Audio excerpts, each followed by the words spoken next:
Hi all. In this video lecture, I am going to discuss about an switched capacitor. Firstly, let us have a question that why we need a switched capacitor. Let us consider a concept of a continuous time and a discrete time signal. In a continuous time signal, we are going to have a signal for entire time, or you can call it as an, if you take at any instant of time, we are going to have an input and we are going to have an output. But when it comes to an discrete signals, it is going to be having a signal at only specified period of time. In rest of the time we are not going to bother about the input. In the same way we are going to look at across the output. Okay, if you consider an any discrete system, at the input side we are going to have an analog to digital conversion, and at the output side we are going to have an digital to analog conversion. That means you're going for a digital circuits, we are going to have an simplified circuit and overall the area is going to be less. The things you will be knowing if you consider an analog circuits and an digital circuits. The main idea for going for a switched capacitor is by using a switched capacitor we can have an simple sample and old circuit, and it will be helpful for an building and basic building blocks for an comparators or an analog to digital converters or an digital to analog converters. In this lecture, let us try to consider an concept of an filter. Okay, if we consider an any filter, I need to have an op amp, and I need to have an resistor, and I need to have an capacitor. As you all know, in an CMOS technology, building an resistor is an critical task in terms of an area. The area will be very much higher. That's why they will have a limitation that in a technology the resistance should be less than 10 kilo ohm and the capacitance should be less than 100 picofarad. These are the some of the limitations it need to be having. Okay, the solution for overcoming this resistance and part and capacitance part is simple solution is we can go for switched capacitor. Okay, here now let us see that how we can build an equivalent resistance in terms of a switched capacitor. Okay, first let us consider an resistance. Okay, let it be R. This is V1 voltage and this is V2 voltage. Let us assume the current it is flowing is I. I can write I as an difference between an voltage and an resistance. That is nothing but V1 minus V2 divided by R. Or simply I can write it as an R equivalent is nothing but V1 minus V2 divided by R. Fine. Now, how we can build this resistance in terms of an capacitance? Let us try to consider a circuit.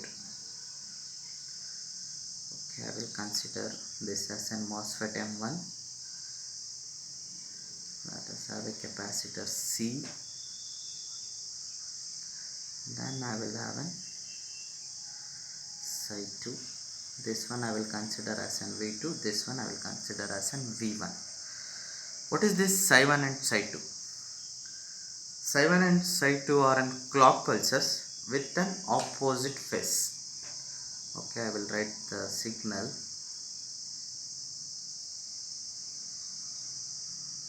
Okay, I will consider this as Psi 1.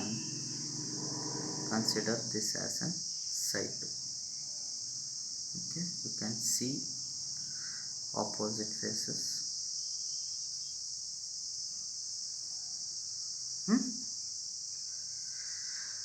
Here I am using this M1 and an M2 MOSFET. as in switches. As you all know that whenever the MOSFET goes beyond VTH, it is will be in a conducting. If it is less than VTH, it will be in a turn off state.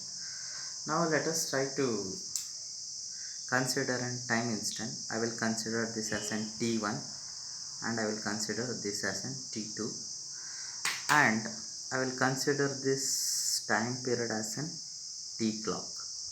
Okay. Now let us take a time at T1. If I take an psi1, what happens to my M1? At T1, psi1 is I means my M1 is on.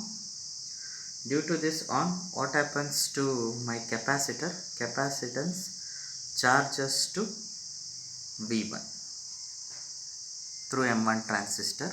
But at that T1, if I take an psi2, it is 0. That's why it will be in a turn off state. Now at T2, I will consider an psi2. Okay, at T2 if I consider an psi1, here it is turn off. Due to that, it will be an open circuit. My capacitor need to hold the charge what it has been charged. At T2 my M2 is on due to an I value. Here it is high, that's why it will be on. Now my C discharges down to V2. Okay, through one clock phase it has been charged, another through clock phase it has been discharging. By simple physics, if I want to know what is the charge it has been stored across an capacitor, I can write Q is equal to C into V1 minus V2. Suppose if I want to get a current here, I will be taking an I equivalent, or I can, if I differentiate simply and charge with respect to time, I am going to get a current. You can call it as an dq by dt or delta q by delta t. C into V1 minus V2. What is the time period we have been followed? Okay, that is T clock. This is the periodic time we are going to take. Simply I will take that T clock. Okay, if I take the 1 over T is frequency, you know it. That's why we can simply write F clock into C into V1 minus V2. That means I can simply write I equivalent is equal to F clock into C into V1 minus V2. Now, by equating this I equivalent and this I value, what happens? I know that I equivalent is simply V1 minus V2 by R I have. Now I will take this F clock into C into V1 minus V2. Here V1 minus V2 get cancels. Now if I want to get any simple R equivalent, this V1 minus V2 get cancelled.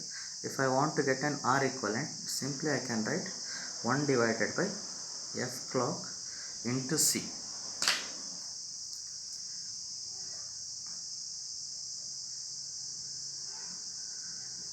That means what it is suggesting, that I can able to build an resistor equivalent in terms of an capacitor if I know what is the frequency I am going to be operating. What is the advantages of building an R equivalent in terms of an capacitor? In our previous video lecture, we have discussed an resistance variation or an resistance proportional to an temperature. The temperature coefficient of an resistance is very much higher when compared to an capacitor. That's why wherever we have been operating with a known frequency, it is better to replace with a switched capacitor so that the temperature variation will be very less. The capacitor temperature coefficient is very less compared to an resistance. That is the one of the advantage. Okay, here what we have done is we have been simulated an R equivalent by charging and discharging capacitance between two voltages. Okay, this is the basic idea of a switched capacitor. Here what we have been doing through M1 is we have been doing an sampling. Through an M2 we have been simply doing an old operation, you can be considered. Okay, in upcoming video lecture we will go much detail into a switched capacitor concept. Thank you.